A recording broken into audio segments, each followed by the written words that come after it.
Rolling. Oh, yeah. Thank you. All right. Well, with another party line vote on the initiative petition process, you see yet again the Democratic caucus standing in support of people's voices and democracy as a whole. And yet again, the Republicans finding more ways to take people's voices out of the conversation here in Jefferson City. We spent a lot of time talking about the threshold conversation, but I think a big piece of this that we need to highlight yet again is what we consider ballot candy. This language that even the bill sponsor on the floor said didn't change anything, but they were simply putting it in there. We know it's put in there to be deceptive to voters and to try to get them to turn out. But we know all across the country where they have tried to go after the ballot initiative process, voters are with us saying that they want to continue to have a voice in democracy. So we are confident that if this bill makes it all the way to the voters, that they will be voting to be able to continue to have a voice here in Missouri. So we're happy to take questions about the process. Do you believe that this process, this bill was put in place because of possibly any abortion questions that could be on the ballot in 2024? Are you aware? I know on the first day you said you might be aware. Can you elaborate on anything more? Do you think this has to do with abortion? I think this has to do with the fact that year after year, for well over a decade, the voters have voted for progressive issues at the ballot box. We're talking about minimum wage increases, saying no to right to work, for medical marijuana, recreational marijuana. The list goes on and on. Medicaid expansion, huge one. And the Republicans here in Jefferson City don't like that. They don't like that the voters' voices are being heard. Is abortion a part of that conversation? It very well may be, but I really think this is about the past decade in our state. Can you foresee a situation where a judge or court reviews this ballot language, challenges it? Do you see anything like that holding up? Can you ask that question? Yeah. Sorry. Do you foresee any sort of Freaking out. legal challenge or a judge looking over this language, specifically that first line, as it pertains to citizenship and finding issues with it? Yeah, I think absolutely there's room for a lawsuit here, and particularly because the bill sponsor has repeatedly said that this is not an actual change in law, and has been very open and honest about that. I do think that there's space for it, but that's not a process that we're a part of. Do you think that line is put in there to make people maybe read that first line and not know necessarily what they're voting for? Do you think more people are going to vote in support of it with that language in there than if it wasn't in there? I think that's their intention. I think that voters will see through it, and voters know exactly what's happening. Getting it through the legislature is one thing. Like I said, getting it through voters is another. Do you feel that you kind of have a downhill battle as opposed to messaging versus people who are trying to get it passed? I do. It's just not working. I don't know what happened. Big problem. It's not working. Yes, I do think that for us, I think the voters and this campaign is on our side. Again, the citizens of Missouri have used the initiative petition process for so many things, and people enjoy that process. They enjoy being a part of the conversation, and so I do think that the campaign will be on our side, but we'll see how that plays out. Do you all have questions for the folks who are in committee who were actually a part of this conversation? Sure. Representative Smith, I know this is one of many initiative petition reform. This one seems, in my opinion, a little milder than some of the other ones. I guess do you think this is kind of the best of the worst, if you describe it that way? I mean, we don't want to see any of them, right? And they're all designed to keep people from having access to the ballot. I mean, these are all negative. Now, as far as the extreme versions, this is not the most extreme. And I think we only say that because the others are so abhorrent. This seems somewhat decent, but it's really not in the end. So yeah, it's not the worst of the worst, but it's not good. What are your thoughts on the fact that they lowered it from 2/3 to 60%? Do you think that makes it more palatable to voters? Or I'm curious as to what do you think the reasoning is for lowering that threshold? Well, they're trying to get it through. I think they know that there's not an appetite for this in Missouri. I think people know that, nobody wants this. So I thought, well, maybe if we bring it down a little bit, they can get it through the finish line. But I think people are going to see through that. We all know what's happening here, right? They're trying to destroy the right for people to vote and to make the necessary changes that need to be made in the state. You were in the committee and on the floor yesterday. You seemed to be trying to get an answer to why the citizenship question needed to be first on the ballot summary. Have you gotten any explanation that satisfies you at all, other than what we've heard is just ballot candy? They won't answer the questions, right?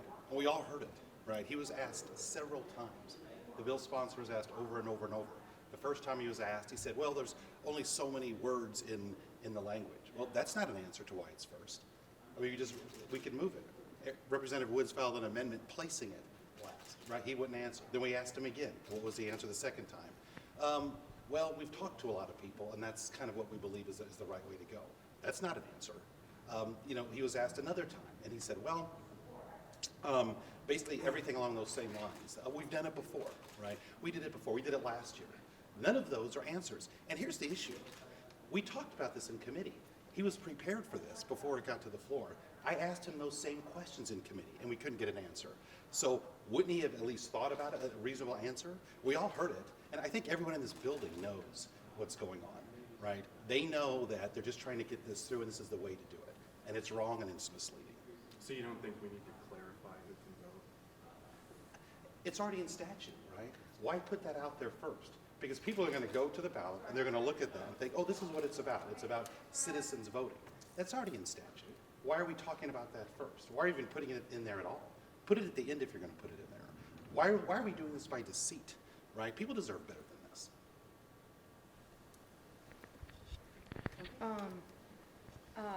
Crystal, if you don't mind asking or talking a little bit about, are any of you on the crime committee? That big crime legislation? No, we don't. No? Yeah, Representative Sharp is. Sharp, could you possibly talk about what they're talking about when it comes to making it illegal for anyone under the age of 18 to carry a gun, and also the prosecuting part of it, please?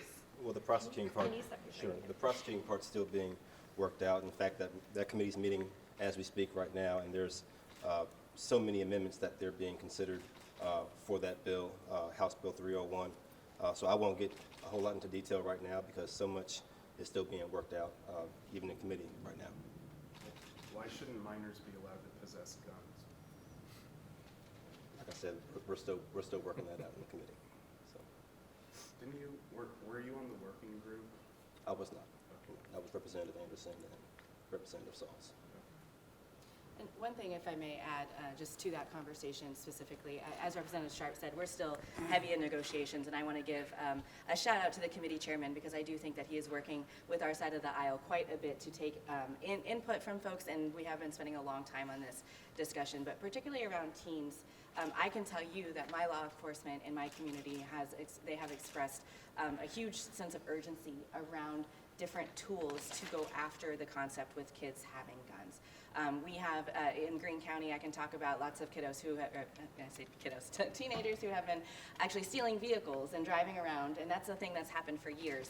But what our law enforcement are dealing with now is that then those teens have guns, and they're shooting it, and they're just, doing whatever with that, and then they are having a hard time then confiscating the guns. This usually belongs to mom or dad. They have to give it right back, and this is a cycle that continues to happen.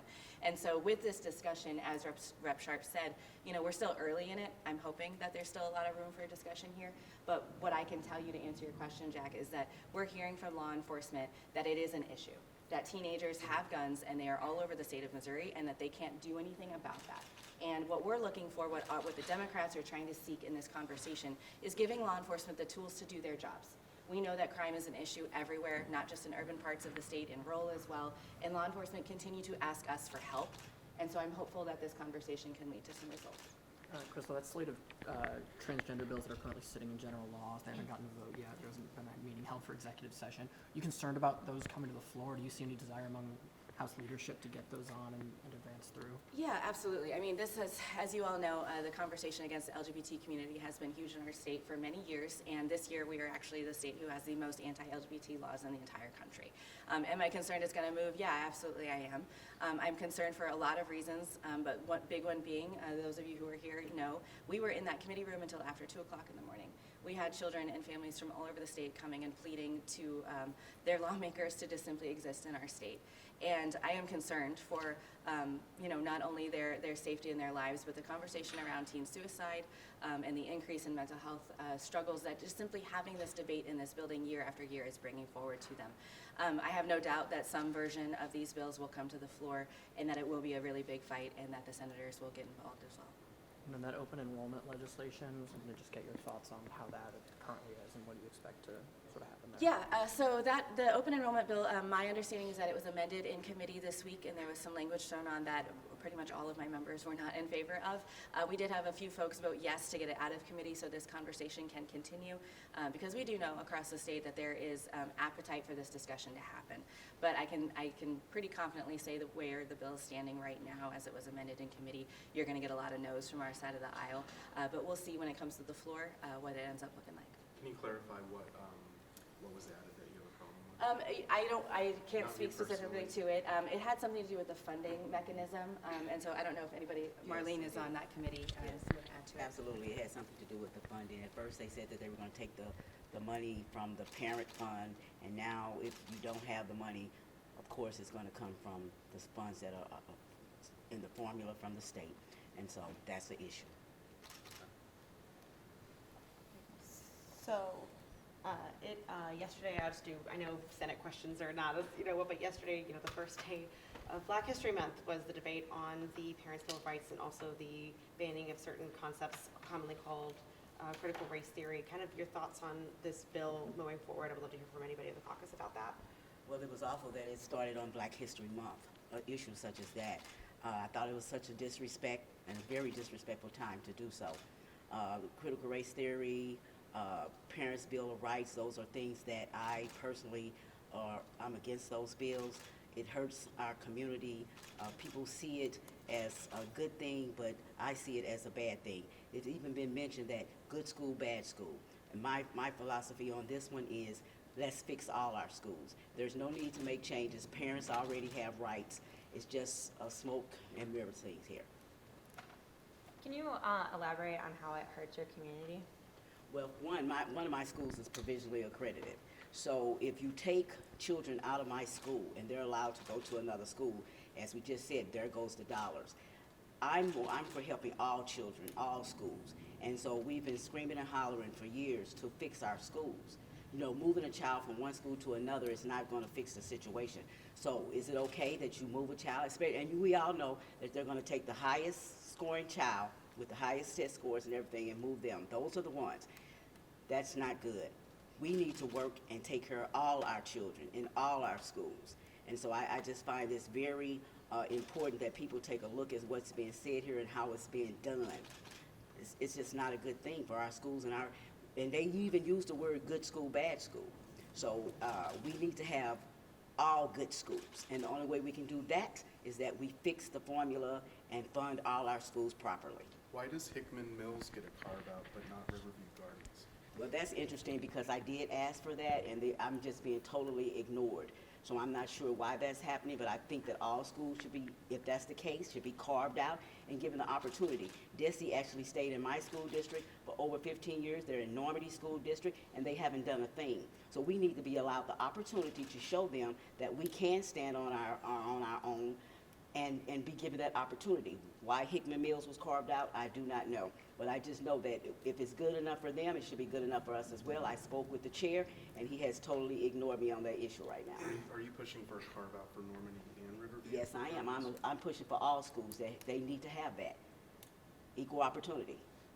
A 2-year carve-out from the bill, just, Well, actually, I would like a 3-year carve-out okay, just so that they can have the opportunity to to improve. show that Normandy just got a new superintendent. Riverview just got a new superintendent. And there's a lot of things that people don't know about the situation, and I fought Desi for it because they were in those schools. Desi allowed an individual to be in Normandy that wasn't even certified. And so nothing was being done. Riverview had a superintendent that was not allowed to do the work, and they allowed the board to run the school system. So now we have a superintendent in both schools. Give those people the opportunity to do the work that they're hired to do, and that they are professionals. They can do that. Let's give them that opportunity to do that. Any other questions? Thank you all so much. Thank you. Thanks for dealing with me. No, I'm, yeah, sorry. So Thank